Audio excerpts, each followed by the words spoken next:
Hello friends, Hindi कहानियाँ with सरिता में आपका स्वागत है।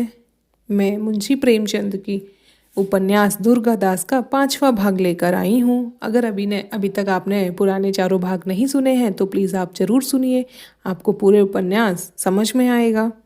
आइए शुरू करते हैं।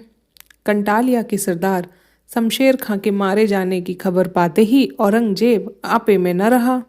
तुरंत आज्ञा दी कि दुर्गादास को जैसे हो सके पकड़कर हमारे सामने लाया जाए, जीता हुआ या मरा हुआ, जैसे भी हो। दूसरे दिन मुगलों के चारों ओर से अरावली को घेर लिया। ऊपर चढ़कर राजपूतों का सामना करने का कोई साहस न कर सकता था, इसलिए भू को ही मार डालने की सलाह हुई। पहाड़ी पर न किसी को आने दें और न जाने दें, यह तक के लोथ भी खोलकर देख लेते थे। बेचारे दुर्गादास और उसके साथी राजपूतों को कंदमूल भी खाने के लिए मिलना कठिन हो गया। आज 3 उपवास हो चुके थे। दुर्गादास अपने साथी राजपूतों का कष्ट न देख सका। बोला, भाइयों, आज नाथू को गए 4 दिन हुए, परंतु न आप ही आया न सहायता के लिए कोई राजपूत ही भेजा। ठीक है, वह किसे भेजता? वह तो मान सिंह के पास भीख मांगने गया था। भाइयों, एक समय था जब राजपूतों की वीरता संसार में बखानी जाती थी और थोड़े ही दिन हुए महाराज जसवंत सिंह के मरने के बाद 20,000 मुगल सिपाहियों पर 250 राजपूत टूट पड़े थे। अब आज वही राजपूत मुट्ठी भर मुगलों से डरकर घर में नहीं निकलते।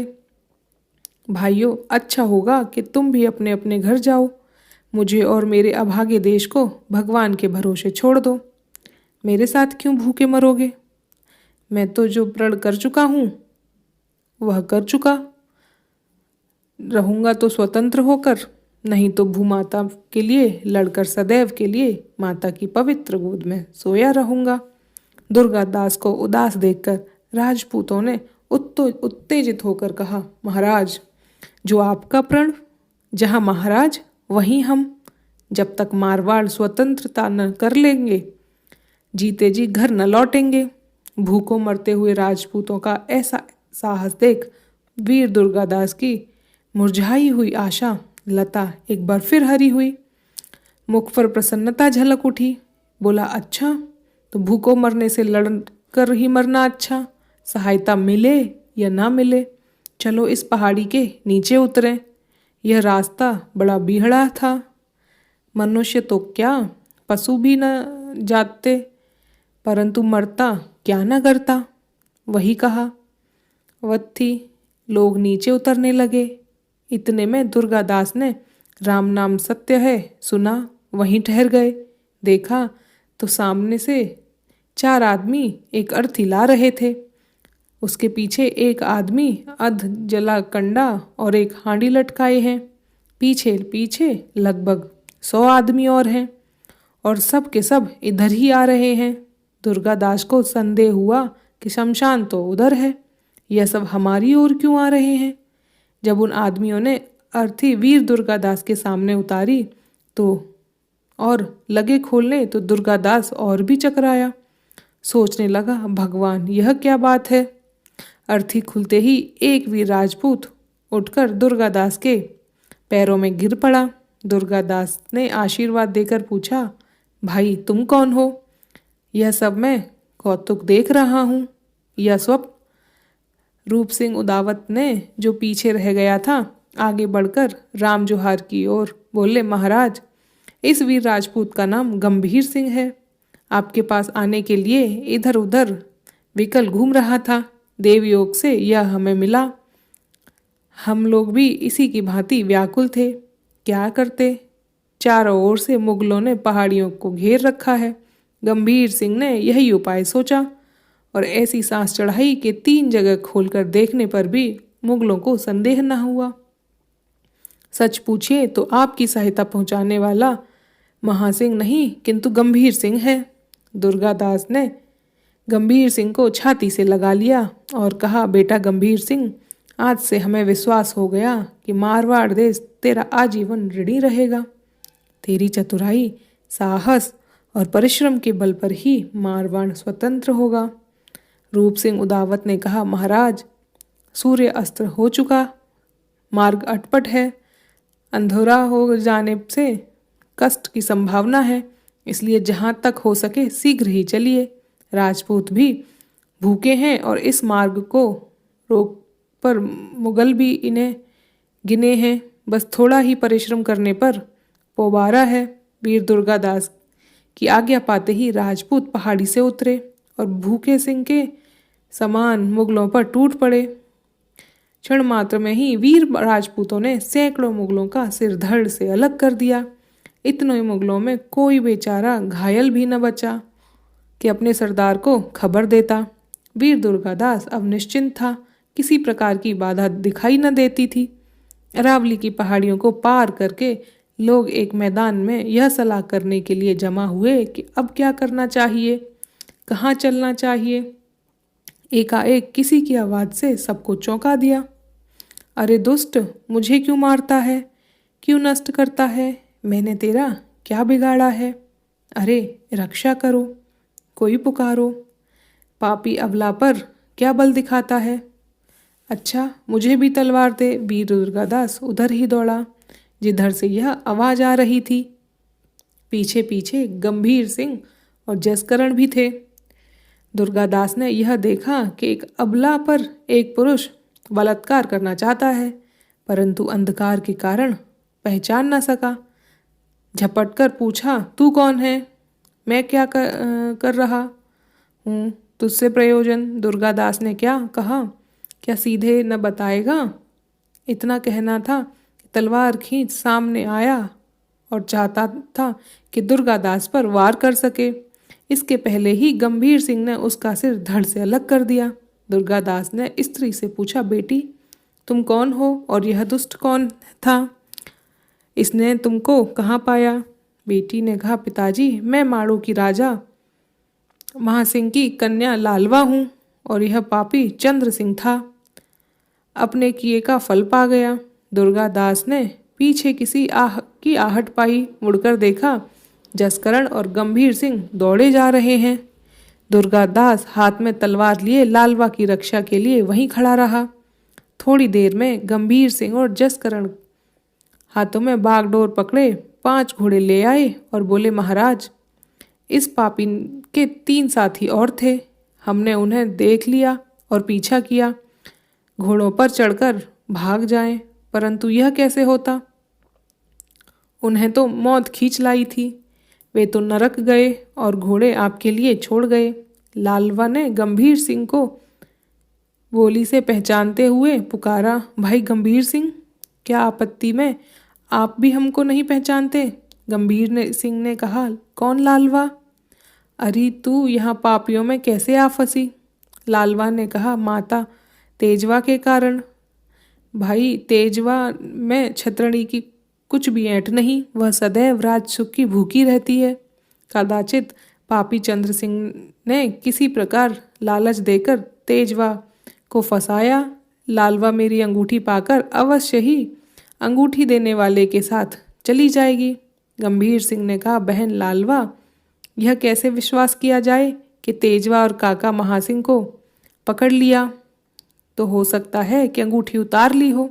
लालवा ने कहा, नहीं मान लिया जाए कि चंद्र सिंह ने अंगूठी छीन ली थी तो हमारा पता कैसे पता कि मैं सुरंग से बाबा महेंद्र नाथ की गढ़ी में पहुंची और वहीं रही? भाई ऐसे तर्कों से मुझे विश्वास हो गया कि तेजवा के सिवाय दूसरे ने कपट नहीं किया।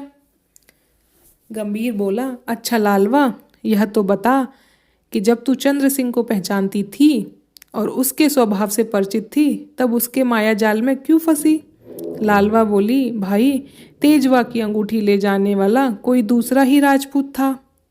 उसने जाकर कहा कि तेजवा ने लालवा को बुलाया है क्योंकि महासिंह बहुत दुखी और यही चाहते हैं कि लालवा उनकी आंखों के सामने रहे।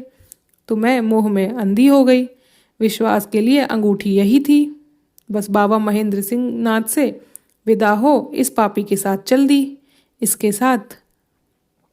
इसके बाद यह इस विपत्ति में आ फंसी। ईश्वर ने पापियों की इच्छा पूरी होने के पहले ही रक्षा के लिए आपको भेज दिया। वीर दुर्गादास ने उसे धैर्य दिलाते हुए कहा, बेटी अब मैं तुझे ऐसे अच्छे और सुरक्षित स्थान में रखूंगा जहाँ किसी प्रकार की शंका न हो। लालवा ने कहा, नहीं, अब मैं कहीं भी अकेली नहीं रहना चाहती। यदि आप मेरी रक्षा करना चाहते हो तो अपने साथ रहने दें। मैं भी अब सिपाहियों के भेष में ही रहूंगी, यथाशक्ति आपकी सहायता करूंगी। मुझे इससे अच्छा अब अपनी रक्षा का उपाय नहीं सूझता। दुर्गादास एक बालिका में इतना साहस देख बड़ा प्रसन्न हुआ। उसे अपने साथ रखना स्वीकार कर लिया। गंभीर सिंह ने चंद्र सिंह के कपड़े उतार दिए और लालवा तुरंत ही एक वीर राजपूत बन गई। हाथ में तलवार पकड़ी, घोड़े पे सवार हो दुर्गादास के पीछे पीछे चल दी। थोड़ी दूर चलने पर किसी के आने की आहट मिली। गंभीर सिंह बड़ा साहसी था, तुरंत ही आगे बढ़ा। देखा लगभग 50-60 मनुष्य इधर ही चले आ रहे थे। अब चंद्रमा का प्रकाश भी हो चला था। देखने से राजपूत ही जान पड़ते थे। पास आते ही गंभीर सिंह ने पूछा, कौन? किसी ने इसके उत्तर में कहा, तुम गंभीर? गंभीर सिंह इस आवाज को पहचानता था, घोड़े से उतर पड़ा। बोला, भाई मान सिंह। मैं हूँ गंभीर सिंह। और मान सिंह का हाथ पकड़े हुए उसे दुर्गादास के सामने ला खड़ा कर दिया। दुर्गादास ने मान सिंह को बड़े प्रेम से गले लगाया। उसने लालवा की ओर देखा परंतु पहचान न सका। पूछा, भाई जसकरण, यह राजपूत कौन है? जसकरण के कुछ कहने से पहले ही लालवा ने कहा, भाई मान सिंह, मैं हूँ आपकी बहन लालवा।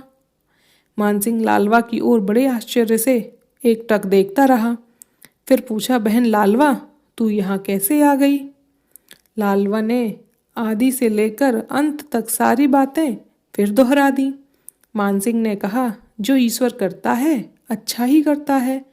बहन, हमने तो तुम्हारी रक्षा का उचित प्रबंध किया था, परंतु भाग्य का लिखा कैसे मिट सकता है। जब ये लोग लश्कर में पहुंचे तो देखा कि मोहकम सिंह मेड़तिया भी उपस्थित है। अब तो वीरों की संख्या भी बहुत हो गई है। मालूम होता है मारवाड़ का भाग्य उदय हुआ। दुर्गादास आशा लता को फूलते देख बड़ी ही प्रसन्न हुआ। मोहकम सिंह से गले मिलकर बैठ गया और सलाह करने लगा। सोजितगढ़ पर चढ़ाई करने की राय ठहरी, क्योंकि महासिंह का छुड़ाना और सोजितगढ़ का अपनाना एक पंथ दो काज था।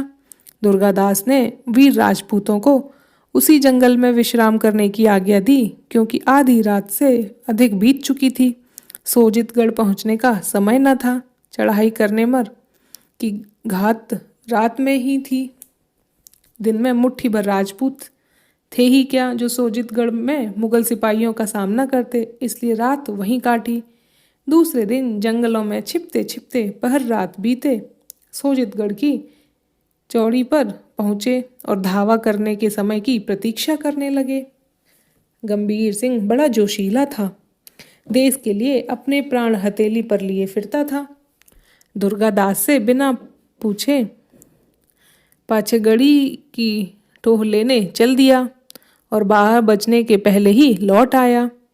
गढ़ पर जय पाने के उपाय जो कुछ सोचे और जो कुछ था दुर्गादास से कह सुनाया। सबने गंभीर सिंह की बुद्धि की बड़ी बढ़ाई की और उसे कहे अनुसार अपने वीर राजपूतों को फाटक के आसपास लगा दिया। रूप सिंह, जसकरण, मान सिंह और तेजकरण ये चारों गंभीर सिंह के साथ गढ़ी की पिछली दीवार पर चढ़ गए। गंभीर सिंह ने उन चारों को तो फाटक के ऊपर वाली छत पर छिपा दिया और अपने आप को दक्षिण की ओर चल गया। कमर में चकमक निकालकर छप्पर में आग लगा दी। अब तो जिसे देखो वही आग बुझाने दौड़ चला जाता। घात पाकर चारों राजपूत कूद पड़े और गढ़ी का फाटक खोल दिया। फिर क्या था? दुर्गादास राजपूत वीरों को लेकर घुस पड़ा और लगी मारकाट होने। एकाएक धावे ने मुगलों के पैर उखाड़ दिए। जलती आग में कौन प्राण देता है? भाग खड़े हुए। बहुतों ने हथियार छोड़ वीर दुर्गादास की शरण ली। हथियार छोड़े हुए वैरी पर सच्चे राजपूत कभी वीर नहीं करते। अस्तु मारकाट बंद हो गई। मानसिंह ने इनायत खां का पता लगाया। मालूम हुआ वह पहले ही प्राण ले भागा। गंभीर सिंह ने बादशाही झंडा उखाड़ फेंका और अपना राजपूती पचरंगा झंडा गाड़ कर फहरा दिया। जशकरण, तेजकरण तथा रूप सिंह को गढ़ की चौकसी सौंप दुर्गादास, मानसिंह और लालवा महाराज सिंह महा के पास पहुंचे। देखा महाराज एक पलंग पर पड़े पड़े अपने दांतों से होठ चबा रहे हैं और न जाने मन ही मन क्या सोच रहे हैं। अभी घाव भी नहीं भरे थे। कराते हुए जो करवट बदली तो सामने इन तीनों को देखा। बोले, हाय, क्या तुम भी पकड़ आए? बेटा मानसिंह, बेचारी लालवा कहाँ होगी? पापी चंद्र सिंह तो उसके पीछे ही पड़ा है। हमारा तो सर्वनाश हो ही गया, हाय मृत्यु भी रूठ गई। मानसिंह ने कहा, काका जी, पापी चंद्र सिंह तो यमपुर पहुंच गया और लालवा यह खड़ी। हम लोग बंदी होकर नहीं आए हैं। वीर दुर्गादास ने माड़ो का नहीं, सोजितगढ़ का भी राजा बना दिया। पापी इनायत का कहीं भाग गया, अब घड़ी पर राजपूती झंडा फहरा रहा है। महासिंह को तो कदाचित भी कभी पहले ऐसे प्यारे शब्दों को सुनने का अवसर मिला होगा। खुशी से फूला न समाया, हृदय धड़कने लगा। तुरंत पलंग से उठकर वीर दुर्गादास को गले से लगा लिया। फिर मानसिंह और लालवा को प्यार से छाती से लगाया। तेजवा, जो इस समय दूसरे कमरे में थी, बाहर आदमियों की बोलचाल सुनकर अपने कमरे के द्वार पर आ खड़ी हुई और बातचीत सुनने लगी। लालवा का नाम सुनते ही चौंकी, छाती धड़कने लगी। अपनी करतूत पर आप ही पछताने और लजाने लगी। मानसिंह ने लालवा की एक एक बात मानसिंह से कह सुनाई। महासिंह थोड़ी देर चुप बैठा रहा, न जाने क्या क्या सोच लिया। फिर लालवा ने तेजवा के पास भेज दिया लालवा को। रात एक पहर से कम रह गई थी। वीर दुर्गादास ने सब थके हुए राजपूतों को विश्राम करने की आज्ञा दी। शेष रात आनंद से कटी। सवेरा हुआ। सोजितगढ़ के आसपास के गांवों के रहने वाले राजपूतों ने जब सोजितगढ़ पर राजपूती झंडा फहराते देखा तो बड़े आश्चर्य में आए और पता लगाने लगे। अब उन्हें अपनी विजय का विश्वास हुआ और झुंड के झुंड सोजितगढ़ आने लगे। जितने राजपूत सरदार दिल्ली की लड़ाई से बच आए, वे धीरे धीरे सभी अपनी अपनी सेना इकट्ठा कर दुर्गादास की सहायता के लिए आ गए। अब सोजितगढ़ में चारों ओर हथियारबंद राजपूत सेना ही सेना दिखाई पड़ने लगी। जिसे देखिए वह मारू राग ही गाता था और अकेले ही दिल्ली पर जय पाने का साहस दिखाता था। वीर दुर्गादास ने राजपूतों का ऐसा उत्साही देख ईश्वर को धन्यवाद दिया और जोधपुर पर चढ़ाई करना निश्चित किया। सब सरदारों ने हाँ में हाँ मिलाई। जब यह बात तेजवा को मालूम हुई तो झींकने लगी। मानसिंह को अपने पास बुलाकर कहा, बेटा, हमारा संदेश दुर्गादास को सुनाओ और कहो, यह कोई चतुराई है कि जीत कर भी हार लेने चले हैं। इन लोगों को नाले से निकालकर अब समुद्र में डालना चाहते हो। आप तो सोजितगढ़ छोड़कर जोधपुर युद्ध करने जाते हो। हमारी रक्षा कैसे होगी? यदि दुर्गादास ऐसा करना ही चाहते हैं तो हमारी पीहर भेज दें और आपको चाहें जो करें। मानसिंह ने कहा, काकी, यह कौन कहता है कि तुम्हें अकेले ही सोजितगढ़ में छोड़ दिया जाएगा? यहाँ गढ़ी की रक्षा के लिए 1000 सेना रखी जाएगी और वीर रूप सिंह उदावत सेना नायक रहेंगे, क्योंकि अभी वे लड़ाई के योग्य नहीं, यद्यपि घाव सूख गए हैं। ये था कहानी का 5वां भाग। और अगर आपने पुराने भाग नहीं सुने हैं तो प्लीज़ ज़रूर सुनिए। Thank you.